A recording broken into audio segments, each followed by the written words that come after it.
कहते हैं प्रत्यक्ष को प्रमाण की आवश्यकता नहीं होती। यह बात हमारे आज के मेहमान और बेलतरा के युवा विधायक सुशांत शुक्ला जी पर पूरी तरह फिट बैठती है। छात्र राजनीति से करियर की शुरुआत करने वाले सुशांत शुक्ला अपनी बेबाक शैली, धारा प्रवाह, बोलने के अंदाज और ऑन द स्पॉट काम करने के लिए जाने जाते हैं। हम सबके लिए खुशी की बात यह है कि आज विभिन्न मुद्दों पर बातचीत के लिए वे हमारे साथ हैं। बातचीत का यह सिलसिला शुरू करते हैं। इससे पहले हम जी न्यूज़ पर विधायक सुशांत शुक्ला जी का स्वागत करते हुए उनके प्रति आभार जताते हैं कि उन्होंने हमारे लिए समय निकाला। नमस्कार जी। सुशांत शुक्ला जी, आपके बचपन और आपके परिवार के बारे में बहुत ही कम जानकारी है। आप अपने बचपन के बारे में कुछ बताइए। आपकी शिक्षा दीक्षा कहाँ हुई? ये शिक्षा दीक्षा तो शिशु मंदिर से लेके Chhattisgarh school, Mahanti public school, Mahanti public school पहले, शिशु मंदिर, उसके बाद छत्तीसगढ़ स्कूल, फिर सीएमडी कॉलेज। सीएमडी कॉलेज में शिक्षा यानी अभी भी उच्च शिक्षा के लिए मुझे और पढ़ाई करना बाकी है। सामाजिक जीवन के राजनीतिक कार्यकर्ता के रूप में पारिवारिक व्यवस्था से ही मैं सरोकार से जुड़ा हुआ हूँ। पूर्व नेता प्रतिपक्ष चंद्रभूषण शुक्ला जी चाचा हैं। माँ महिला मोर्चा भारतीय जनता पार्टी में सक्रिय कार्यकर्ता रही। पिताजी, बड़े पिताजी और दादाजी तीनों संघ के समर्पित कार्यक स्वयंसेवक रहे। व्यवहारिक दृष्टिकोण से मेरा ही एकमात्र ऐसा परिवार है नदी उस पार जिसके घर से 3-3 मीसाबंदी और 3-3 कार सेवक हैं अयोध्या आंदोलनों के। बचपन में आप पर किसका प्रभाव पड़ा? आप अपने माताजी के करीब थे या पिताजी के? दोनों के नहीं, क्योंकि पिताजी नौकरी पे होते थे बैंक के और माँ सामाजिक जीवन में भारतीय जनता पार्टी की कार्यकर्ता होती थी। व्यवहारिक दृष्टिकोण से माँ बाप का ही आशीर्वाद है जो मैं राजनीतिक जीवन में आज वर्तमान जो मुकाम है उनके द्वारा दी गई शिक्षा दीक्षा और व्यवहारिक पृष्ठभूमि में जो पारिवारिक पृष्ठभूमि का अनुशासन है उनका अनुशासन रहा। आपके ताऊ जी नंद किशोर शुक्ला जी जो छत्तीसगढ़ के भाषा में काफ़ी लंबे समय से संघर्ष करते आ रहे हैं, उनके साथ आपका संबंध कैसा है? मेरे बड़े पिताजी हैं और आज आप ये समझ लीजिए कि आज उनके आशीर्वाद के कारण और संगठनात्मक वैचारिक जो उनका समर्पण है वो अपने आप में अतुलनीय है। व्यवहारिक दृष्टिकोण से अगर आप देखें तो पूरे प्रदेश में ऐसे व्यक्तित्व को विरले ही मिलते हैं जो अपनी स्थायी राष्ट्रभाषा, राज्य भाषा और राज्य के लिए जो पूरा जीवन समर्पित कर दिए। वो अविवाहित हैं और राष्ट्रीय स्वयंसेवक संघ के प्रचारक होते थे। मूर्धन्य पत्रकार हैं, लगभग 5 से 7 भाषाओं के ज्ञाता हैं और बहुत सारी तेलुगु, तमिल और अन्य पिक्चरों की हिंदी रूपांतरण की व्यवस्था से भी जुड़े रहे हैं। जी। राजनीति की तरफ आपका झुकाव कैसा था? आपने पहले से निश्चय किया था आपको इसी क्षेत्र में जाना है? करते करते हो गया। जी। छात्र राजनीति के दौरान आपकी उपलब्धि क्या रही? छात्र राजनीति के दौरान उपलब्धि क्या रही ये तो मैं नहीं बोल सकता, क्योंकि छात्र राजनीति में शून्य बटे पराठा ही लोगों को मिलता है। लेकिन मेरे हिस्से एक उपलब्धि आती है गुरु घासीदास विश्वविद्यालय को केंद्रीय विश्वविद्यालय के रूप में स्थापित किए जाने का। हमारे दर्शक जानना चाहेंगे कि आखिर कब और कैसे स्वर्गीय दिलीप सिंह जूदेव जी के संपर्क में और आप पर उनका प्रभाव कैसा पड़ा? मेरे मंझले चाचा उनके मित्र हुआ करते थे और जब एक बार मैं उनसे मिला तो उनके जीवन शैली और उनके व्यक्तित्व का इतना बड़ा कायल हो गया कि वो अपने साथ ही मुझे रखने लगे। एक दौर वो भी आया जब मैं उनका सहयोगी बन के उनके साथ कदम से कदम ताल करते दिखता था। आज जीवन में जो कुछ हूँ आज उनके कारण हूँ।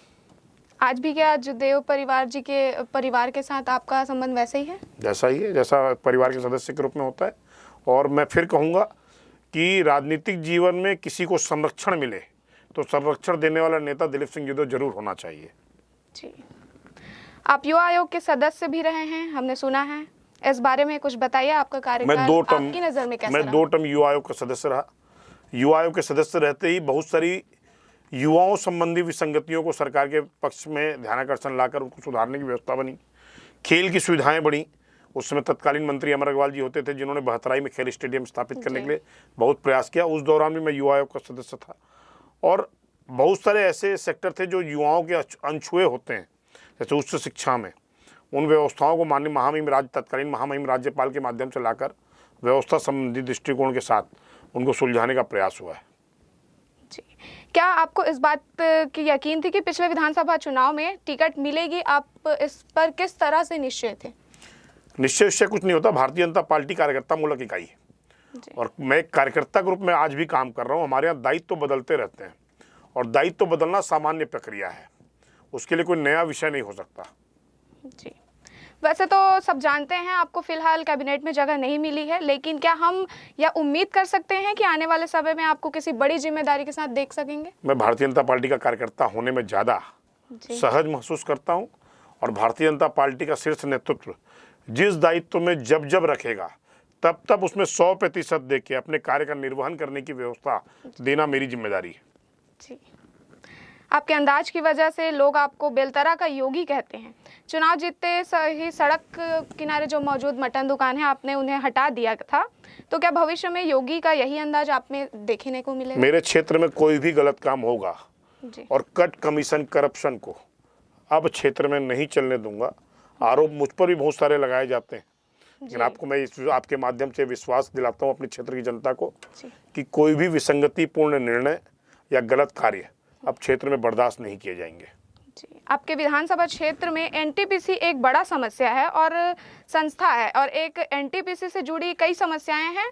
इसमें विस्थापितों को मिलने वाली नौकरी से लेकर प्रदूषण और राखर डैम की भी समस्या है। इसे लेकर अब क्या योजना है आपकी? योजना प्रश्न क्या है? आपका गलत है। मेरे क्षेत्र में स्थापित नहीं, वो मस्तूरी विधानसभा है, परंतु एनटीपीसी के धुएं और कोयले का शिकार संपूर्ण बिलासपुर क्षेत्र है।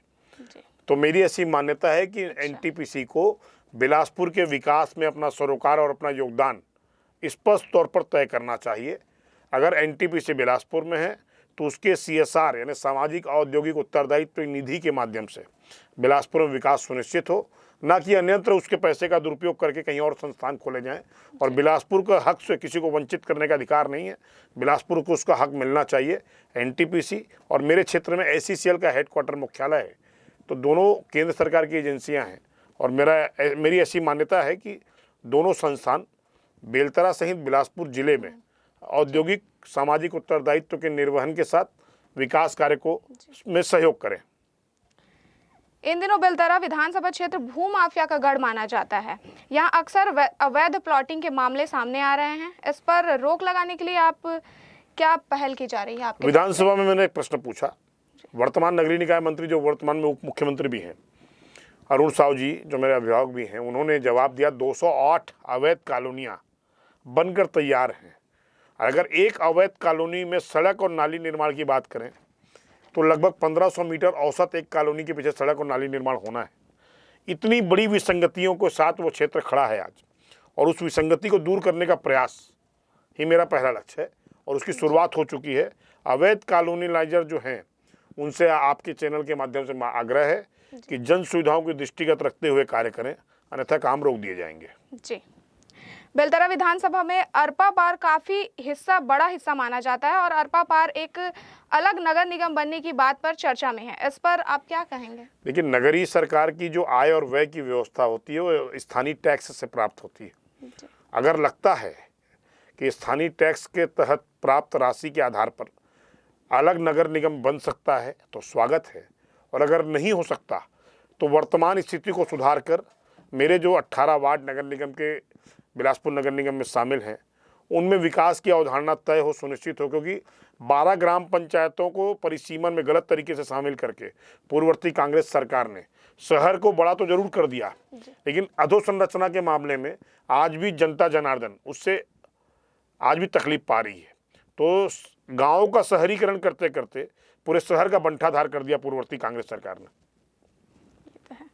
हाल ही में आपका एक बयान सामने आया था जिसमें आपने बिलासपुर के छठ घाट का नामकरण करके स्वर्गीय बद्रीधर दीवान के नाम पे रखा था और उनकी प्रतिमा स्थापित करने के बाद कह रहे थे, तो क्या आप छठ घाट का नाम बदलने जा रहे हैं? नहीं, ऐसा कुछ भी नहीं है। छठ घाट छठ पूजा घाट है वास्तविक में जी। और बद्रीधर दीवान जी हमारे यहाँ के संसदीय पुरुष रहे हैं।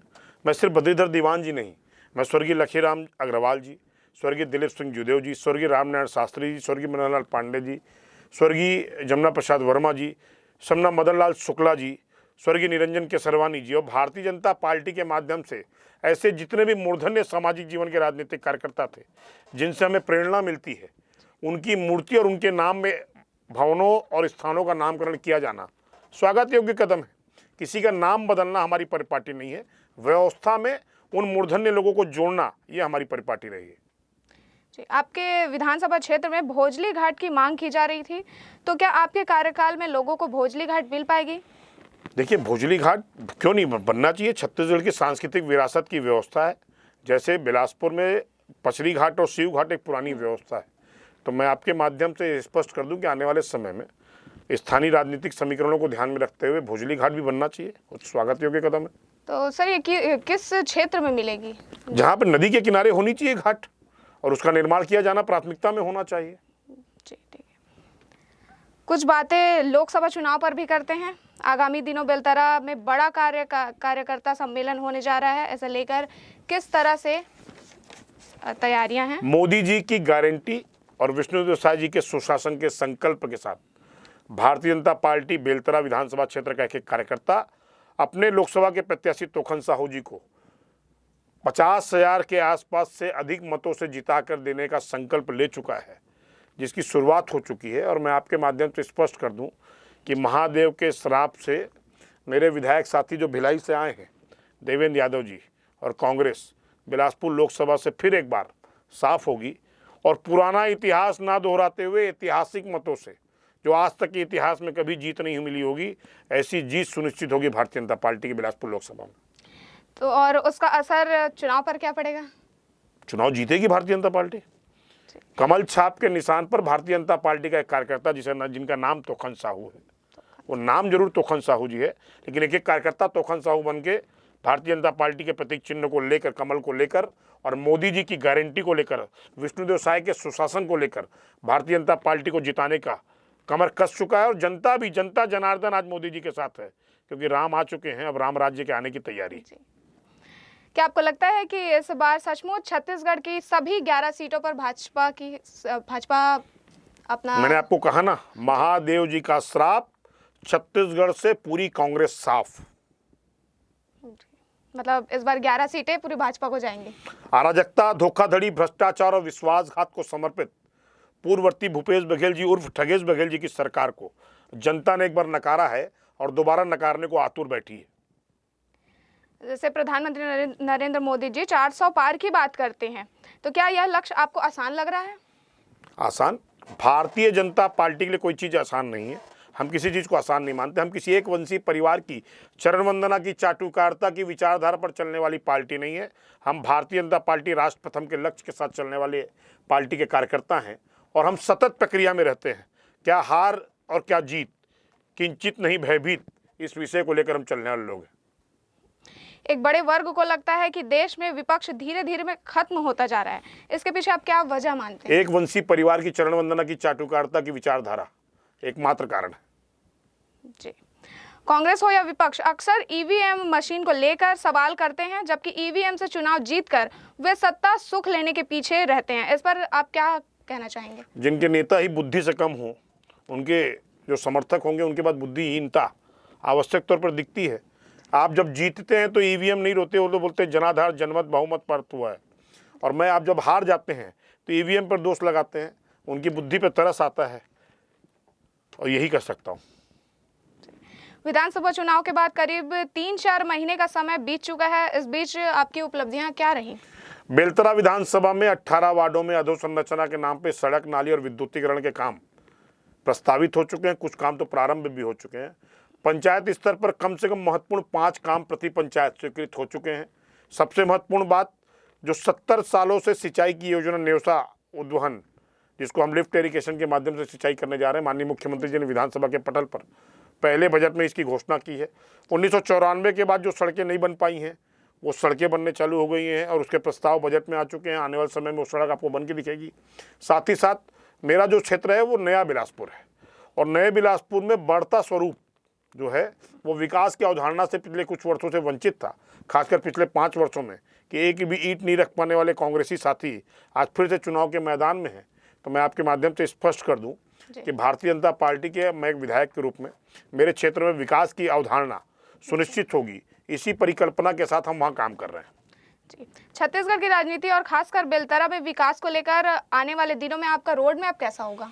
मैंने आपको स्पष्ट कहा ना, मेरा क्षेत्र शहरी और ग्रामीण परिवेश के साथ संयुक्त रूप से मिला जुला क्षेत्र है। अच्छा। और उस क्षेत्र में व्यापक तौर पर विकास किया जाना सुनिश्चित हो, इसके लिए हम सबको मिलकर मेहनत करने की आवश्यकता है और प्रयास चालू हो चुके हैं। जैसे जाते जाते एक अंतिम सवाल आपसे पूछना चाहूँगी।